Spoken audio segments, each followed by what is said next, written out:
डोडो TV.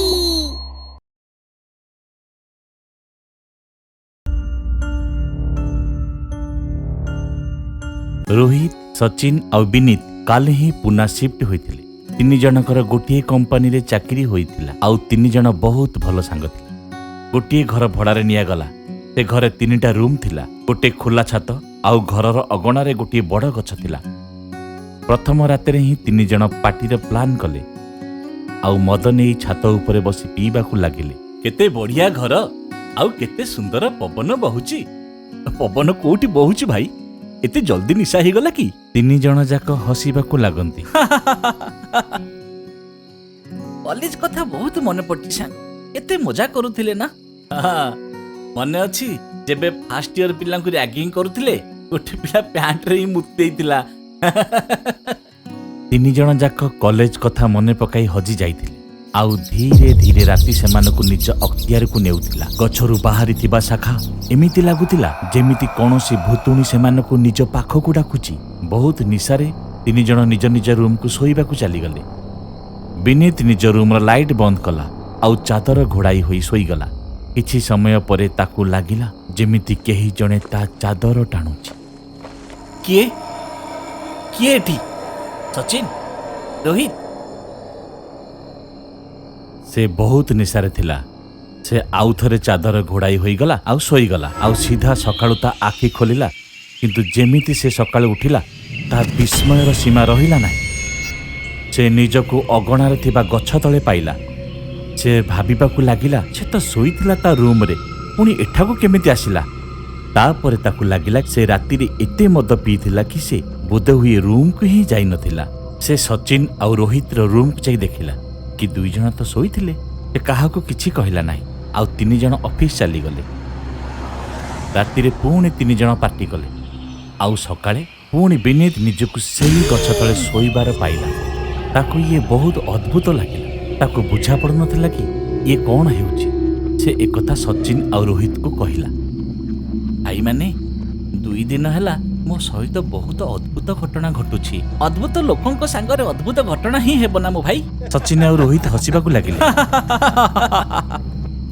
हसिबा भली कोन कथा अछि एथिरे? मो दुई दिन हैला मो रूम रे जाई सोउछि, किंतु सकाळू अगणारे थिबा गछ तळे उठुछि। मते बुझा पडुनी कि एमिति काहेकि हेउछि। भाई तू एते जदी निशा सबुदिन करिबु तो तो सागरे एमिति हबो ना। भाई पीले जे पूरा बोतल एका पी गला काली। अरे ये निशा कथा नुहे भाई माने, टिके बुझ। एइटा एबे बुझिबा समय नुहे। ऑफिस पई देरी हेई गलानी, चल। तीन जण ऑफिस पई बाहरी पड़िले, किंतु दिन सारा विनीत एहा ही भाबुतिला कि प्रकृतरे एमिति काहेकि हेउछि।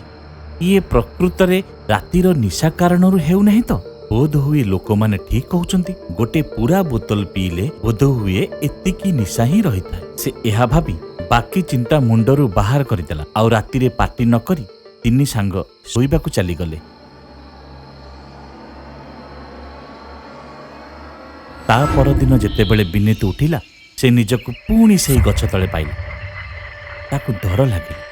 से जानिगला ए सब मद पाई तो नुहे। से सेही गछ आखपाख देखिबाकू लागिला। ताकू लागिला कि निश्चय सेही गछरे ही किछि रहस्य लुचिकी अछि। से देखिला कि गछ पाखरे गोटे पाद चिन्ह थिला। ये मनीष पाद भली तो लागु नथिला। सेतिरे 6टी आंगुठी थिला। से ताकू निरीक्षेई देखिला तो ताकू एक कागज खंड देखागला। से ताकू उठेइला आउ जानिला कि सेईटा गोटिए चिट्ठी। से पढ़िबाकू आरंभ कला। जदि निज जीवन को बंचेबाकू चाहूचु ताहाले आज ठीक राति 12टा समय रे ए गछ तळକୁ आसीबु। चिट्ठी पढ़ी से भୟରେ थमिगला। ताकू बुझा पड़िलानी कि प्रकृतरे किए अछि जिए ताकू मारिबाकू चाहू। से तो नुआ नुआ ही ए शहर को आसीछि। तापरे से एकथा सचिन आउ रोहित को कहिला नाही आउ तांको सह ऑफिस चली जाए। राति हेबा अपेक्षा रे ताकू आउ किछि बुझा पडु नथिला। से ठीक 12टा बेले से गछ तळे जाई पहुंची गला। जेमिति से सेठारे पहुंचिला गछरु बहुत भयंकर शब्द आसुला। से घाबरी गला। ये अच्छा मु आसी गली, मते मारिबनी। जोर रे पवन बहिबा सह गोटिए भूतुणी पवन रे प्रकट होई जाए। तार भयंकर रूप देखि ବିନୀତର ଚିତ୍କାର ବାହାରି ଯାଏ। ସେ ଏତେ ଜୋରରେ ଚିତ୍କାର କଲା କି ତା ପାଟି ଶୁଣି ସଚିନ ଆଉ ରୋହିତ ଉଠି ପଡ଼ନ୍ତି ଆଉ ସେମାନେ ଦୌଡ଼ି ତା ପାଖରେ ପହଞ୍ଚି ଯାଆନ୍ତି। ଭୁତୁଣୀକୁ ଦେଖି ତିନି ଜଣଙ୍କର ଅବସ୍ଥା ଖରାପ ହୋଇଯାଇଥାଏ। ବିନୀତ କହିବାକୁ ଆରମ୍ଭ କଲା, କ'ଣ ଦରକାର ତୁମକୁ? କି ତୁମେ? ତମେ ଯଦି ବଞ୍ଚିବାକୁ ଚାହୁଁଛ ତେବେ ମୋର ଗୋଟେ କାମ କରିବାକୁ ପଡ଼ିବ। ଆମେ ତୁମର କୌଣସି କାମ କରିପାରିବୁନି। ଆମକୁ ତ ଏମିତି ବି ଅଫିସରେ ବହୁତ କାମ ଅଛି। ତମ କାମ କେମିତି କରିବୁ? ତମେ ଯାଅ ଏଠୁ। ସଚିନ ପାଖରେ ପଡ଼ିଥିବା ଏକ ବଡ଼ ପଥର ଉଠେଇ ଭୁତୁଣୀ ଆଡ଼କୁ ଫୋପାଡ଼ି ଦେଲା। ଭୁତୁଣୀ ତା ନିଜ ଶକ୍ତି ଦ୍ୱାରା ସେ ପଥରକୁ ଭାଙ୍ଗିଦିଏ ଆଉ କ୍ରୋଧରେ ଚିତ୍କାର କରିବାକୁ ଲାଗେ। ମଣିଷ ହୋଇ ତୋର ଏତେ ସାହସ କି ତୁ ମୋ ସହ ଅଭଦ୍ରାମୀ କରିବୁ? ରହ ପାନେ ଦଉଛି ତୋତେ। ସେ ସଚିନର ବେକକୁ ଧରି ପବନରେ ଉଠେଇନି ଆଉ ତଳକୁ ଫୋପାଡ଼ି ଦିଏ। ସଚିନ ଆହତ ହୋଇଯାଏ ଆଉ କଷ୍ଟରେ କାନ୍ଦିବାକୁ ଲାଗେ। ବିନୀତ ଆଉ ରୋହିତ ଭୟରେ କମ୍ପି ଉଠନ୍ତି। ବିନୀତ କହିଲା, ଭୁତୁଣୀ ଆଜ୍ଞା, ଆମକୁ କ୍ଷମା କରିଦିଅ। ଆମ ସାଙ୍ଗମାନଙ୍କୁ ବି କ୍ଷମା କରିଦିଅ। ଆପଣ ଯାହା କହିବେ ଆମେ କରିବୁ। ଏବେ ଆସିଲ ନା ରାସ୍ତାକୁ? କାମ ଶୁଣ। ଏଠାରୁ 10 କିଲୋମିଟର ଦୂରରେ ରକି ବୋଲି ଜଣେ ପିଲା ରହୁଛି। ତାକୁ ତୁମେମାନେ ଯେକୌଣସି ଉପାୟରେ ଏଇ ଘରେ ନିଜ ରୁମକୁ ନେଇ ଆସିବ। ଯଦି ସେ ଆସିବାକୁ ମନା କରିବ ତାହେଲେ ତାକୁ କହିବ ସଲୋନୀ ତାକୁ ଡାକିଛି। ଆଉ ଯଦି କାଲି ରାତିରେ ତମେ ତାକୁ ଏଠାକୁ ନ ଆଣିପାରିବ ତାହେଲେ ତମ 3 ଜଣଙ୍କର ମୁଁ ରକ୍ତ ପିଇଯିବି।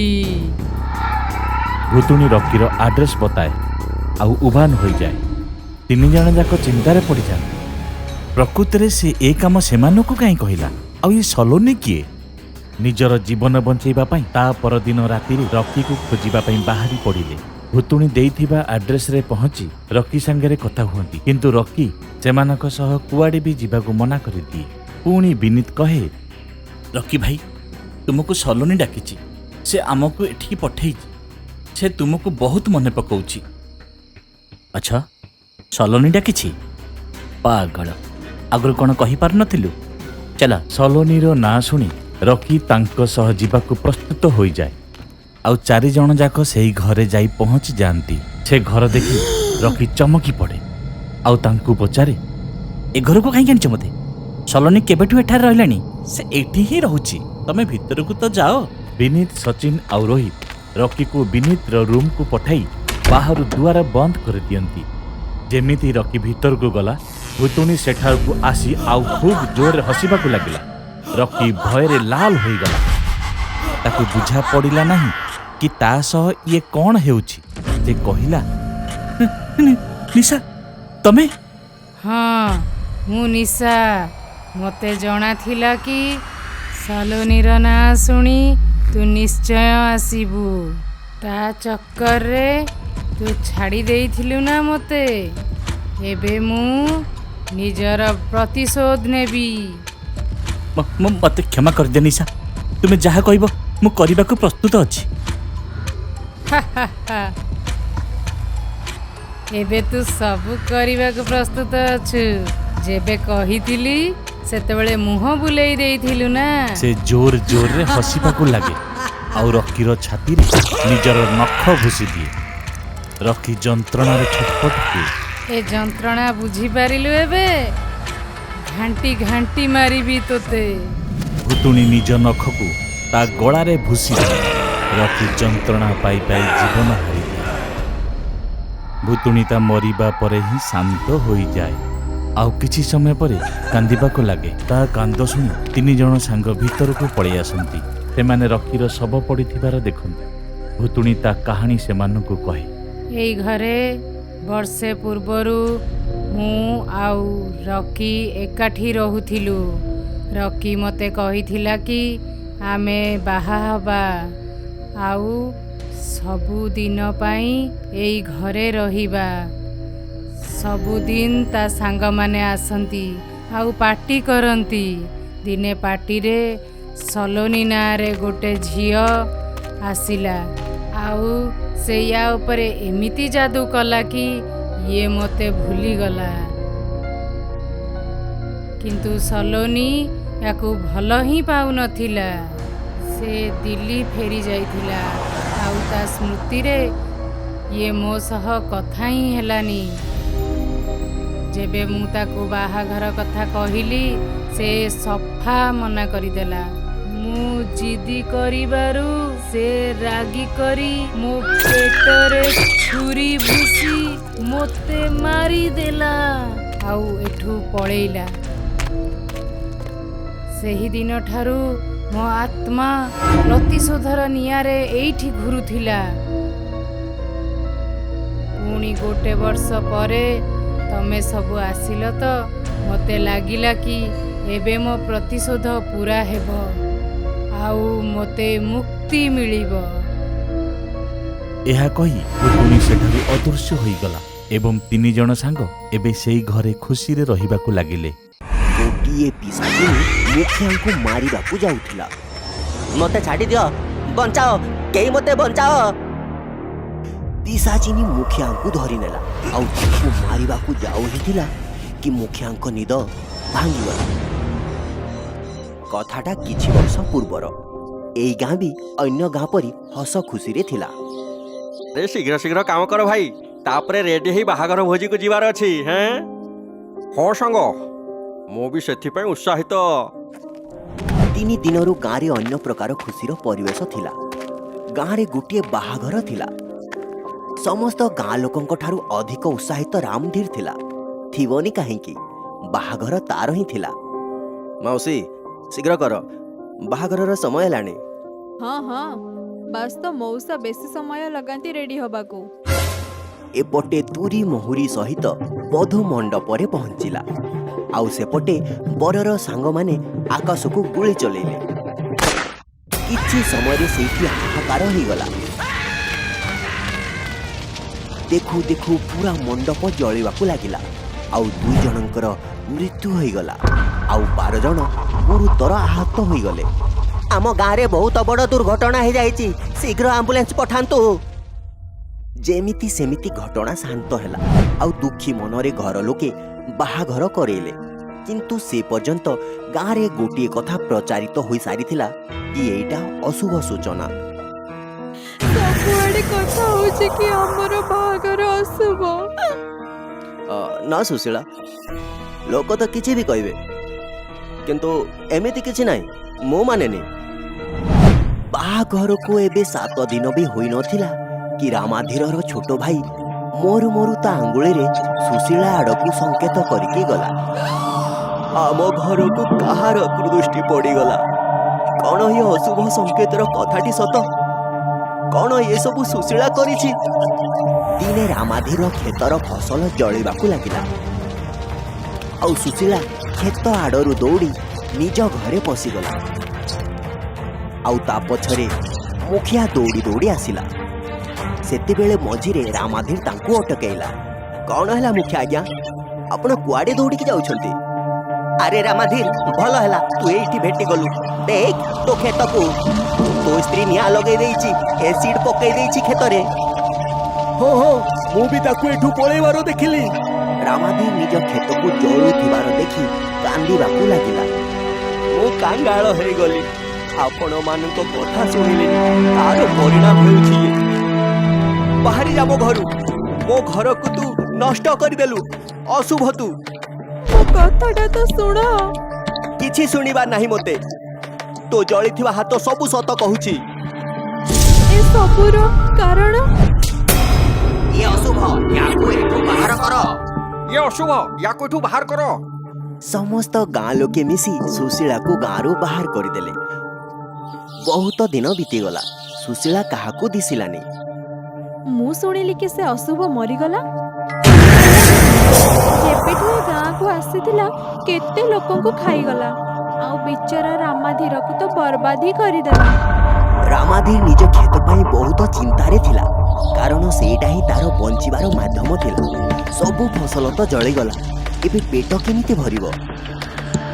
ରାମାଧୀର, ତୋ ସମସ୍ୟାର ସମାଧାନ ଅଛି ମୋ ପାଖରେ। କୁହନ୍ତୁ ନା, କଣ ଉପାୟ ଅଛି? तू 2 वर्ष पाई निज खेत को मुखिया को बंधा पकई दे आउ जेबे माटी भलो होई जीवो तो पुणी चाष करबा को लागि जीवु। रामाधीर राजी होई गला। सरपंच मध्य रामाधीरर सहाय्य करबा पई ता खेत को ता ठारू किनि नेले। किंतु एबे गाँरे प्रतिदिन गोटे रहस्यमय घटना घटिबा को लागिला। रातिर गाँ लोके गोटे छाई को खेत आड़कू जीवार देखुथिले। परदिन आउ गोटे खेत एसिड रे जळुथिबार देखागला। এই গাঁরে পিসাচির প্রভাব ଅଛି। धीरे धीरे गाँरे बहुत गुड़िए खेत जलिगला। जी भी से छाई को खेत को जलैबार देखुथिला तार मृत्यु हो जाइथिला। ଆମେ ସବୁ କାଙ୍ଗାଳ ହେଇଗଲୁଣି ଆଉ ଏଇ ସବୁ ସେଇ ପିସାଚିର ହିଁ କାମ। ସେ କାହାକୁ ବି ଶାନ୍ତିରେ ବଞ୍ଚିବାକୁ ଦବନି। मुखिया पाखरे पूर्व पुरुषों संपत्ति थिला आउ ताकू गाँ लोकंक जमी बदल रे टंका देदेला। किंतु एबे मुखिया पाखरे भी बेसी टंका नथिला। ଆମ ପାଖରେ ତ ଏବେ ଖାଇବା ପାଇଁ ଦାନାଟିଏ ବି ନାହିଁ। ଭୋକରେ ମରିଯିବୁ ଆମେ ସବୁ। ଏ ପୁରା ଗାଁ ଅଭିଶପ୍ତ ହୋଇଯାଇଛି। ପିସାଚି ହାତରେ ମରିବା ନହେଲେ ଭୋକରେ। पूरा गाँ हाहाकार होउथिला। किंतु दिने मुखिया गाड़ी आउ खेतर फसल भी जली पाउंस होगला। किछि दिन रे हस खुशी भरा गाँटी गोटे अभिशप्त गाँरे बदली जाइथिला। अधा लोके मरी जाइथिले आउ अधा गाँ छाड़ी चली जाइथिले। एबे तो गाँ रे खाली घर आउ खेत ही रहिछि। निछाटिया गाँ। हाँ, निछाटिया गाँ एया तो तुमे चाहुथिलो। ଯୋଜନା ସଫଳ ହେଲା କିନ୍ତୁ ମୁଁ ତତେ ଅନ୍ୟ ମାନଙ୍କର କ୍ଷେତ ଜଳେଇବାକୁ କହିଥିଲି। ତୁ ମୋର ବି ଜଳେଇ ଦେଲୁ। तो तुम खेत को निया लगेनी। एया सुनिला मुखिया चिंतारे पड़ीगला। ତାହେଲେ ମୋ କ୍ଷେତ କିଏ ଜଳେଇଲା? सेतिकी बेले छाई सेई बाटे गला। କିଏ ଅଛ ସେଠି? ଲକ୍ଷ୍ମଣ ଦେଖ କିଏ ଅଛି, ବଞ୍ଚିକି ଯେମିତି ନ ଯାଉ। मुखिया आउ पोस्टमैन चारिआडे खोजिले। बहुत चेष्टा कला परे गोटे कोठरी रे बचाओ मते मु मरबा को चाहुनी। मु भयंकर भयंकर स्वप्न देखिली। मु बहुत भयंकर स्वप्न देखिली। मुखिया आउ पोस्टमैन दौड़ी दौड़ी गाँर गोटे भंगा घरे रोहुथुबा तांत्रिक पाखकू गले। गोटे छाई मते मते मारिबा को चाहुची। बंचै नियो मते, बंचै नियो बाबा, मते बंचै नियो। ମୋ ଜୀବନ ତ ତୋର ବଞ୍ଚେଇ ପାରିବି କିନ୍ତୁ ତାର ମୂଲ୍ୟ ଦେବାକୁ ହବ। ତୁମେ ଯେତେ ଟଙ୍କା କହିବ ତୁମକୁ ମିଳିବ। ଖାଲି ସେ ଛାଇ ଠାରୁ ମୋତେ ମୁକ୍ତି କରାଅ। ଠିକ୍ ଅଛି, ନିଜ ଘର କବାଟରେ ଏଇ ରକ୍ଷା ସୂତ୍ରକୁ ବାନ୍ଧିଦେବ। ତୁମେ ସୁରକ୍ଷିତ ରହିବ। तांत्रिक निज तंत्र साधनारे लागिगला। किछि समय बीतीगला परे मुखिया आज्ञा मोते बहुत भय होउची। से पिसाची हमकु छाड़िबोनी। ତାନ୍ତ୍ରିକ ଏ ରକ୍ଷା ସୂତ୍ର ଦେଇଛନ୍ତି ନା, ଆମେ ଘରେ ସୁରକ୍ଷିତ ଅଛୁ। से दुहे से सूता को सबुआडे बांधिकी जाउथिले। ବିନା ଚିନ୍ତାରେ ତୁ ଶୋଇପଡ଼ ଲକ୍ଷ୍ମଣ, ବୁଝିଲୁ? किछि समय सोइला परे जोर जोर शब्द सहित कबाट झटका बाडेई हेबाकू लागिला। बहुत डर लागुछि मुखिया आज्ञा। ଏବେ ତ ଭଗବାନ ହିଁ ବଞ୍ଚେଇବେ। बाहरु भयंकर शब्द आसुथिला किंतु से सूता कारणरू मुखिया और पोस्टमैन सुरक्षित थिले। शब्द आसीबा बंद होई सारिथिला। ଲାଗୁଛି ଆମେ ବଞ୍ଚିଗଲୁ। ରକ୍ଷା ସୂତ୍ର କାମ ଆସିଲା। तांत्रिक पाखरे पिसाची और अन्य भूत माने प्रकट हेले। पिसाची तू भल कलुनी तांत्रिक। ତୁ କିଏ? ଏଠିକି କାହିଁକି ଆସିଛୁ? ମୁଁ ତତେ ଜାଳି ପାଉଁଶ କରିଦେବି। ହେ, तू भी से सरपंच सहित मिशिचु। ମୁଁ ଶୈତାନର ଭକ୍ତ। ସେ ଦୁହେଁ ସାହାଯ୍ୟ ପାଇଁ ଆସିଥିଲେ। ମୁଁ ତାଙ୍କୁ ସାହାଯ୍ୟ କଲି। ତୋର କ'ଣ ସମସ୍ୟା ଅଛି କହ? तमे दी जण मोर हस खुशी भरा जीवन को नर्क करदेल। सब किछि छड़े नेला मोर। मु सुशीला जहाकू लोक मानक कूट चक्रांत पाई गाँ लोके मारी मारी बाहर कर देइथिले। मो स्त्री सुशीला मरीगला। मो अपाठुआ हेबार लाभ नहीं। मुखिया मते ठकी देले आउ भोकरे छटपट हेई मु मरीगली। ତୁମ ସହିତ ଭଲ ହେଇନି କିନ୍ତୁ ଏବେ ତୁମେ କ'ଣ ଚାହୁଁଛ? ଯେମିତି ସେ ପାପୀ ମୋ ଘର ନଷ୍ଟ କରିଛି ସେମିତି ତାର ବି ହେଉ। କିନ୍ତୁ ମୁଖିଆର ତ କେହି ନାହାନ୍ତି। ତାର ଗୋଟିଏ ପୁଅ ଅଛି ଆଉ ବୋହୂ ବି। ଯେମିତି ମୋ ନବବିବାହିତା ସ୍ତ୍ରୀକୁ ମୋ ଠାରୁ ଛଡ଼େଇ ନେଲା ସେମିତି ତାର ବି ବୋହୂ। ଟିକେ ରୁହ। ତାନ୍ତ୍ରିକ ଶୈତାନର ମୂର୍ତ୍ତି ପାଖକୁ ଗଲା। କିଛି ସମୟ ରହିଲା। ଗୋଟିଏ ଉପାୟ ଅଛି। ତାନ୍ତ୍ରିକ କିଛି ମନ୍ତ୍ର ପଢ଼ିଲା। ମୁଖିଆ ଆଉ ପୋଷ୍ଟମ୍ୟାନ ସାମ୍ନାରେ ବସିଥିଲେ। କିଛି ସମୟ ପରେ ତୁମେ ଦୁହେଁ ଏବେ ମୋ କବଳରେ। ଶୈତାନକୁ ତୁମର ନବବିବାହିତା ବୋହୂର ବଳି ଦରକାର। ଯେମିତି ଆପଣ କହିବେ ମହାରାଜ। ଶୈତାନକୁ ବଳିରେ ଭୂତଙ୍କୁ ମୁକ୍ତି ମିଳିଥାନ୍ତା। ତାଙ୍କ ପ୍ରତିଶୋଧ ପୁରା ହେବାର ଥିଲା ଆଉ ତାନ୍ତ୍ରିକକୁ ନୂଆ ଶକ୍ତି ମିଳିବାର ଥିଲା। କିନ୍ତୁ ଅପେକ୍ଷା, ବହୁତ ସମୟ ଅପେକ୍ଷା। ୟା ଆଗର କାହାଣୀ ଆପଣମାନେ ଆଗ ଭାଗରେ ଦେଖିସାରିଛନ୍ତି। କିନ୍ତୁ ଏବେ କାହାଣୀ ବାକି ଅଛି। ତାନ୍ତ୍ରିକ ସରପଞ୍ଚ ଆଉ ପୋଷ୍ଟମ୍ୟାନଙ୍କୁ ପଚରା ଉଚରା। ନେହା ଆଉ ଆୟନ ବି ସେଇଠି ଥିଲେ। ରାହୁଲ, ଠିକ୍ ସମୟରେ ଖବର ଦେଇ ତୁ ତୋ ଭଉଣୀର ଜୀବନ ବଞ୍ଚେଇଛୁ ଆଉ ଆମକୁ ସାହାଯ୍ୟ କରି ଏ ଅପରାଧୀକୁ ଧରିବାରେ। ସାବାସ। Thank you sir. ଏ ଲୋକଙ୍କୁ କଠୋର ଦଣ୍ଡ ଦିଅନ୍ତୁ। ଚାଲ ମୁଖିଆ, ଏବେ ସତ କହିବା ଆରମ୍ଭ କର। ହଁ, ମୁଁ ହିଁ ପୁରା ଗାଁର ଜମି ହାତେଇବା ପାଇଁ ଯୋଜନା କରିଥିଲି। ଗାଁରେ ହାଇୱେ ଯାଇଥାନ୍ତା ଆଉ ସରକାର ଜମି ପାଇଁ 10 ଗୁଣା ଅଧିକ ଟଙ୍କା ଦଉଥିଲେ। ମୁଁ ଚାହୁଁନଥିଲି କି କୌଣସି ଗାଁ ଲୋକେ ଧନୀ ହୁଅନ୍ତୁ। ବାହାଘର ମଣ୍ଡପରେ ନିଆଁ କେମିତି ଲାଗିଲା? ବନ୍ଧୁକର ଗୁଳି ବିଜୁଳିର ତାରରେ ବାଜିଲା ଆଉ ତାର ପୋଡ଼ି ନିଆଁ ଲାଗିଗଲା। କିନ୍ତୁ ଆମେ ୟାକୁ ଅଶୁଭର ନାଁ ଦେଇଦେଲୁ। ରାମାଧୀରର ଭାଇ ମରିଲା ବେଳକୁ କ'ଣ ସୁଶୀଲା ଆଡ଼କୁ ନିର୍ଦ୍ଦେଶ କଲା? କାରଣ ମୁଁ ତାକୁ ମାରିଥିଲି ଆଉ ମୁଁ ସେତେବେଳେ ସୁଶୀଲା ପଛରେ ଛିଡ଼ା ଥିଲି। ତ ଲୋକଙ୍କୁ ଲାଗିଲା ସେ ନିର୍ଦ୍ଦେଶ ସୁଶୀଳା ଆଡ଼କୁ ଅଛି ଆଉ ସେ ଫସଲ ବି ମୁଁ ଜଳେଇଥିଲି। ସୁଶୀଳାର ହାତ ମୋତେ ଅଟକେଇଲା ବେଳେ ଜଳିଥିଲା। ଆଉ ତାନ୍ତ୍ରିକ, ତୁମର କ'ଣ କାହାଣୀ? ତୁ ମଝିରେ ଆସି ଭଲ କଲୁନି। 6 ବର୍ଷ ପରେ ପିଶାଚୀ ଅମାବାସ୍ୟା ଆସିଥିଲା।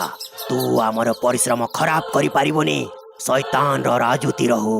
କହି ନେହା ଉପରେ ଆକ୍ରମଣ କରିଦେଲା। ରକ୍ତର ଛିଟା ଆଉ ଚିତ୍କାର ସହିତ ରକ୍ତରେ ଜୁଡୁବୁଡୁ ନେହା ତଳେ ପଡ଼ିଗଲା। ବାପା, ତମ ପାପର ଫଳ ମତେ। ସେଇ ଭୂତମାନଙ୍କୁ ମୁକ୍ତି ତ ମିଳିଗଲା, କିନ୍ତୁ ଆଜି ବି ସେ ଗାଁ ସୁନସାନ ଆଉ ଜନଶୂନ୍ୟ। ସରପଞ୍ଚ ଆଉ ପୋଷ୍ଟମ୍ୟାନଙ୍କୁ ସେଇ ଦିନଠାରୁ ଆଉ କେହି ଦେଖି ନାହାନ୍ତି। କୁହନ୍ତି ଏବେ ବି ସେଇ ଗାଁରେ ଶୈତାନର ରାଜୁତି ଅଛି। ଉତ୍ତରାଖଣ୍ଡର ଅଲମୋରା ଜିଲ୍ଲାର ପାଖାପାଖି 12 କିଲୋମିଟର ଆଗରୁ ଗୋଟିଏ ଗେଷ୍ଟ ହାଉସ୍ ଥିଲା, ଯାହା ମୁଖ୍ୟ ଜନବସତିରୁ ବହୁତ ଦୂରରେ ଥିଲା। ସେ ଗେଷ୍ଟ ହାଉସ୍ଟି ଗରମ ଦିନରେ ମଧ୍ୟ ଖାଲି ହିଁ ରହୁଥିଲା। ଏହାର ମୁଖ୍ୟ କାରଣ ବୋଧେ ସେ ଗେଷ୍ଟ ହାଉସ୍ ସହ ଜଡ଼ିତ ଭୂତ ପ୍ରେତଙ୍କ କାହାଣୀ। ଯେମିତି କେବେ କାହାକୁ ଛାତ ଉପରୁ କିଛି ଟାଣିବାର ଶବ୍ଦ ଆସିବା, କାହାର ଜୋରରେ କାଶିବାର ଶବ୍ଦ ଆସିବା, ଆଉ କେବେ କେବେ ତ ସିଡ଼ିରେ କାହାରି ଦୌଡ଼ୁଥିବାର ଶବ୍ଦ। ଗେଷ୍ଟ ହାଉସ୍କୁ ଯାଉଥିବାର ରାସ୍ତାର 2 ପାର୍ଶ୍ୱରେ ଥିବା ଗଛଲତା ତାକୁ ଆହୁରି ଭୟଙ୍କର କରିଦେଉଥିଲା। କେତେଥର ତ ଲୋକେ ସେ ଗଛରେ କାହାରି କାନ୍ଦିବାର ଶବ୍ଦ ବି ଶୁଣିଥିଲେ। ଗେଷ୍ଟ ହାଉସ୍ କୋଠାର ପାଖରେ ଏକ ଶୂନ୍ୟତା ବିସ୍ତୃତ ରହୁଥିଲା। ଭୁଲବଶତଃ କେହି କେହି ସେଠାକୁ ଯାଉଥିଲେ। କମଳାକାନ୍ତ ନୈନିତାଲର ଗୋଟିଏ ବ୍ୟାଙ୍କରେ ମ୍ୟାନେଜର ଥିଲେ। ତାଙ୍କ ସ୍ତ୍ରୀ ମାଧବୀ ଜଣେ ଟିଚର ଥିଲେ। ସେମାନେ ପ୍ରାୟ ଅଲମୋରା ଯାଉଥିଲେ। ଏଥରକ 2-3 ଦିନର ଛୁଟିରେ ମାଧବୀର ଭାଇ ଲକ୍ଷ୍ନୌରୁ ନିଜ ସାଙ୍ଗ ସହ ଆସିଥିଲା। ସମସ୍ତେ ମିଶି ଆଲମୋରା ଯିବାର ପ୍ରୋଗ୍ରାମ କରିନେଲେ। କମଳାକାନ୍ତ, ତାଙ୍କ ସ୍ତ୍ରୀ ମାଧବୀ, ରବି ଆଉ ଅନୁପ ଗୋଟିଏ ଜିପ୍ରେ ବସି ଅଲମୋରା ଆଡ଼କୁ ଯାଉଥିଲେ। ଜିପ୍ କମଳାକାନ୍ତ ଚଲାଉଥିଲେ। ଏମିତି ଲାଗୁଥିଲା କି ଘନ ଜଙ୍ଗଲ ଦେଇ ପାର ହେଉଥିବା ରାସ୍ତା ଶେଷ ହିଁ ହେଉନଥିଲା। ମାଧବୀ ଭାବୁଥିଲା କି ସବୁଥର ତ ସେମାନେ 2 ଘଣ୍ଟା ପୂର୍ବରୁ ପହଞ୍ଚି ଯାଉଥିଲେ। ଏଇଥର କ'ଣ ହେଇଗଲା? ହଠାତ୍ ଜିପ୍ର ବ୍ରେକ୍ ଜାମ୍ ହେଇଗଲା। आउ जीपटी रहीगला। कमलाकांत ओह्लेई चेक कले तो जना पड़िला कि जीप किछि खराब हो जाइछि। हठात जोरे बिजुली चमकिबाकू लागिला आउ वर्षा मध्य आरंभ होईगला। जीप्रे कौन खराब हो जाइछि? एठी आखपाखरे किछि नहीं, याकू जोठी देखै हबो। आखपाखरे किछि रहिबा जागा थिले सेठी रहि जिबा, काहेकि ना अंधार हो गलानी आउ पवन भी बहुत जोर जोर बहुछि। एते वर्षारे पहाड़ रास्ता दे जिबा ठीक हबनी। काली सकाळ पर्यंत किछि रास्ता मिलि जिवो। सेतेबेले हठात बिजुली चमकिबारु रविर आखि सेई रास्तारे जाई पड़िला जहा आगकू गडाणी थिला आउ सेहीटा कोनोसी गेस्ट हाउस आड़कू जाउथिला, जहा कि रास्ता कड़रे थिबा बोर्डरे लेखा हैथिला। समस्ते जीप्रु ओह्लेई जेमिति आगकू बढ़िले सेमिति सेमाने गछरे थिबा पेचा आउ बादुड़ीको एका सहित उड़ीबार शब्द शुणी डरीगले। हठात कोठू कड़ा बिलेईटे सामनाकू भी आसीगला, जार चमकुथिबा दुईटी आखि बहुत भयंकर देखा जाउथिला। तापरे गेस्ट हाउस रो चौकीदार को पचारिबारु रहिबार ठिकाना मिलिगला। चौकीदारटी गेस्ट हाउस रो रोसिया बद्री काका को डाकिला आउ से दौड़ी आसीगला। चौकीदार आउ बद्री काका जिनिस उठेबार साहाय्य कले। बद्री काका को देखिलारु किछि ठीक लागु नथिला। माधवी को गेस्ट हाउस रो चारि पाखरे थिबा शून्यतार अनुभूति हेउथिला, विशेष करी बद्री काकांको आखि को देखि जेउथिरे अन्य प्रकारर शून्यता थिला। माधवी को बहुत डर लागुथिला। से कमलकांत को जेतेबेले किछि कहिबाकू चाहिला ताकू से चुप करई देले, काहेकि ना पूर्वर ही समस्तंक मुहरे गोटिए अजाणतर डर देखा जाउथिला। गेस्ट हाउस बहुत बड़ थिला, किंतु घरटी पुराणा लागुथिला। गोटिए रूम्रे रवि आउ अनूप रहिले, अन्यटीरे कमलाकांत आउ तांको स्त्री माधवी। चाहा बनेई बद्री काका समस्तंकु लबी को डाकी देइथिले। समस्तंकु आसीबार एबे 5 मिनिट भी हेई नथिला कि बद्री काका चाहा बनेई भी देई देले। चाहा देई से रोसे घर को पळेई गले। चाहा पिउ पिउ भाई एठी सावधान ही रहिबाकू पड़िबो। गेस्ट हाउस तो बड़ किंतु टिके डर लागुछि। मते लागुछि जदि राति भी बीती जीव तो बहुत बड़ कथा। सतरी भूत प्रेतंक छाई भी न देखा जाऊ। वर्षा तो एमिति हैरान करुछि, जीव को भी एबे ही खराब हेबार थिला। भूत प्रेत मु ए कथारे जमा विश्वास करेनी। हाँ, जदि मो माँ थानते तो ए गेस्ट हाउस छाड़ी सारी थानते। चा पी समस्ते निज निज रूम को चली गले। सेतेबेले रवि बाहर को जाई चौकीदार को पचारिला, तू एठी केबेटू काम करूछु? एठी खाइबा ठीक ठाक मिली जीव तो? भोक लागुछि, टिके शीघ्र किछि बनेई दे। आउ एठी केही भूत प्रेत नाहंती तो? आज्ञा खाइबा बद्री काका बनांती। आज ही गाँरु फेरी टिके थकी जाइथिबे, किंतु मु कहि दउछि शीघ्र बनेई देबे। आउ मु एठिकी आसीबा एई किछि 6-7 मास हेउछि। आज्ञा भूत प्रेत तो देखिनी, किंतु शुणिछि निश्चय। थरे तो तुम बयसर जने आज्ञा आसीथिले। से राति रे एमिति किछि देखिनेले जे अधा राति रे निज जिनिस पत्र नहीं पळेई गले। मु जेतेबेले सकाळे आसिली तो तांकर देखा ही नथिला। ठीक अछि, तू शीघ्र खाइबा बनेई दे। बहुत भोक होउछि, मुंड टिके भारी लागुछि। आउ ए जागाटी मध्य टिके विकृतिकर आ भयंकर लागुछि। आमे भी थकी जाइछु, खाई पी सोई पडुछु। राति खाइबा खाइसारी समस्ते बाहरे थिबा लॉन रे बुलिबाकू लागिले। सेठारु फेरी सभिए निज निज रूम रे सोई पड़िले। रवि प्रथमरु ही गाढ़ निदरे सोई पड़िथिला। प्राय राति 3टारे हठात अनुप्र चित्कार शुणी रविर निद भांगी गला। मु कौन करिछि? मते छाड़ी दियो। कि अछ? मते काहे की धरि रखिछ? छाड़ी दियो मते। अरे ए अनु तते के धरिछि? उठ, आखि तो खोल। अनुप झाड़े भिजी जाइथिला। रवि उठिकी लाइट ऑन कला। सेतेबेले अनुप चित्कार कला, अरे देखो झरका पाखरे की अछि? हे देखो से एपट को ही देखुछि। रवि जेमिति झरका पटकू देखिला ता गोड़ थरिबाकू लागिला। सेठी गोटिए लंबा चौड़ा भयंकर आकृतिर देखा जाउथिला, जहार आखि अंगार परि जळुथिला। दुई जण बाहर लबी को आसीबा पई कबाट खोलुथिले, किंतु लागुथिला कबाट तो बाहर ही बंद अछि। रवि चोर रे चित्कार कला तो अन्य रूम रु से दुई जण दौड़ी आसिले। आउ कबाट को धक्का देवारु कबाट थर करे खोलीगला। କବାଟ ଖୋଲିଲା ମାତ୍ରେ ଗୋଟିଏ ଭାରି ପାଦର ଶବ୍ଦ ସମସ୍ତେ ଶୁଣିଲେ। ଏମିତି ଲାଗିଲା ଯେମିତି କିଏ ବାହାରକୁ ଗଲା। ସଭିଙ୍କର ନିଶ୍ୱାସ ଅଟକିଗଲା। ମାଧୋଇ ଲବିର ପରଦା ହଟେଇ ବାହାରକୁ ଦେଖିଲା। ବୋଧେ କିଏ ଯାଉଥିବାର ଦେଖାଯିବ, କିନ୍ତୁ କେହି ଦେଖାଗଲେନି। ଆଉ ଗୋଟିଏ ଭୟଙ୍କର ଶୂନ୍ୟତା ବିସ୍ତାରିତ ଥିଲା। ରୁମ୍ରେ ନାଇଟ୍ ବଲ୍ବ ଅଳ୍ପ ଆଲୁଅରେ ପାଖରେ ଥିବା ଜିନିଷର ଛାଇ ବି ବହୁତ ଭୟାନକ ଲାଗୁଥିଲା। ବହୁତ ଡେରି ଯାଏ ସବୁ ଲୋକେ ସଫାରେ ବସି ଥରୁଥିଲେ। ଆଉ ମାଧୋଇ ଝରକା ପାଖରେ ଥାଇ ବାହାରକୁ ଦେଖୁଥିଲା। ଘଣ୍ଟାର ଟିକ୍ ଟିକ୍ ସେ ସ୍ତବ୍ଧତା ଭାଙ୍ଗିବାକୁ ଚେଷ୍ଟା କରୁଥିଲା। ହଠାତ୍ ବାହାରୁ ଗୋଟିଏ ଶବ୍ଦ ଆସିଲା। ମୁଖ୍ୟ କବାଟରେ ଠକ୍ ଠକ୍ ଶବ୍ଦ ଶୁଣି ସବୁ ଆଲର୍ଟ ହେଇଗଲେ। ଆଉ କେହି ଆସିବାର ଶବ୍ଦ ପୁରା ଘରେ ଶୁଭାଗଲା। ତାପରେ କବାଟ ନିଜେ ନିଜେ ଖୋଲିଗଲା। ଯେଉଁଠି ସବୁ ଲୋକେ ବସିଥିଲେ ସେଇଠି ହଠାତ୍ ବହୁତ ଥଣ୍ଡା ଅନୁଭବ ହେଲା। ରବି ଯିଏ କିଛି ସମୟ ଆଗରୁ ସାହସୀ ହେବାର କଥା କହୁଥିଲା, ଥଣ୍ଡାରେ ସେ ମଧ୍ୟ ଥରି ଥରି ବସିଗଲା। ହଠାତ୍ ପୁରା ଘରର ଲାଇଟ୍ ବନ୍ଦ ହେଇଗଲା। ଆଉ ଗେଷ୍ଟ ହାଉସ୍ର ସବୁ କବାଟ ଝରକା ଧଡ଼ ଧଡ଼ ହେଇ ଖୋଲିବା ଆଉ ବନ୍ଦ ହେବାକୁ ଲାଗିଲା।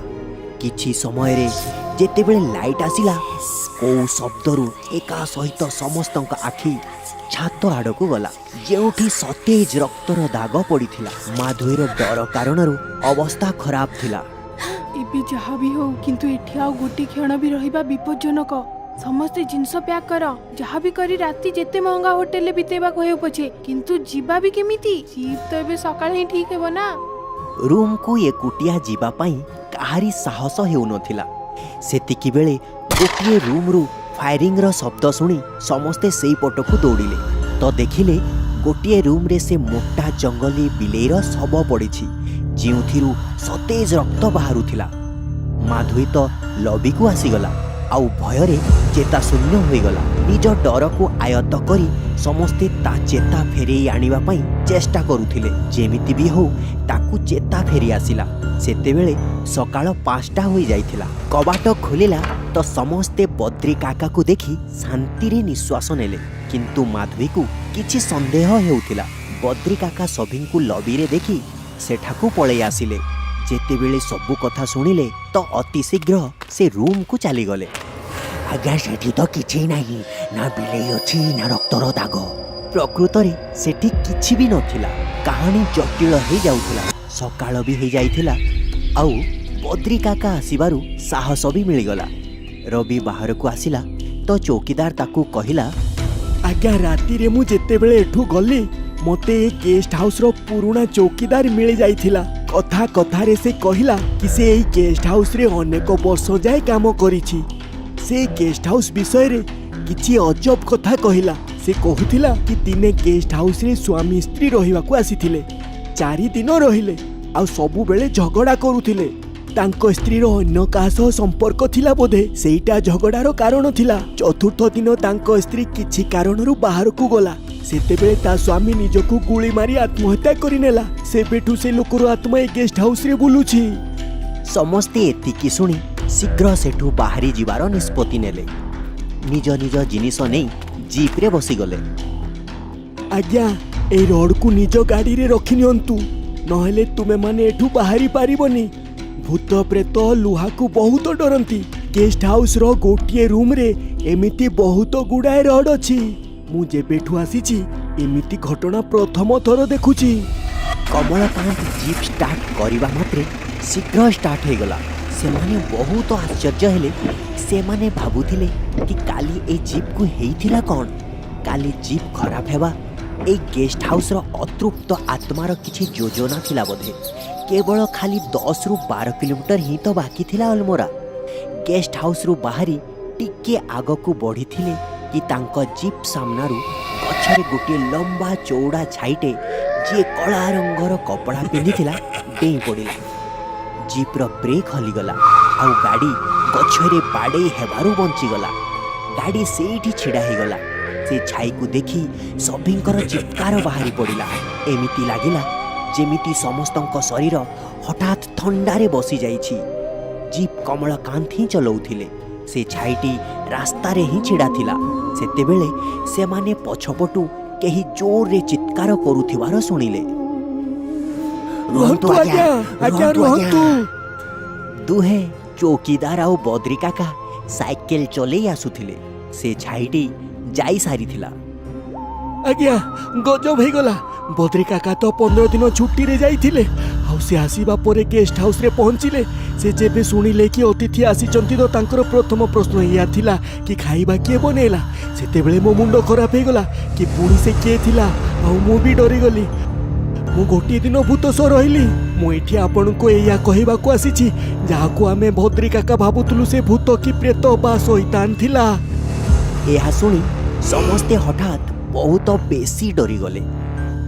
ସେମାନେ ଚୌକିଦାରକୁ ଯେମିତି ବି ହଉ ଗାଡ଼ିରେ ବସେଇଲେ, ପୁଣି ଗେଷ୍ଟ ହାଉସକୁ ନେଇକି ଗଲେ। ପୁଣି ସେ କିଏ ଥିଲା? ଆଜ୍ଞା ମୁଁ ତ ଏଠି ଆଉ ଜମା ରହିପାରିବିନି। ସେ କେବେ କୋଉ ରୂପରେ ଆସିଯିବ କେଜାଣି।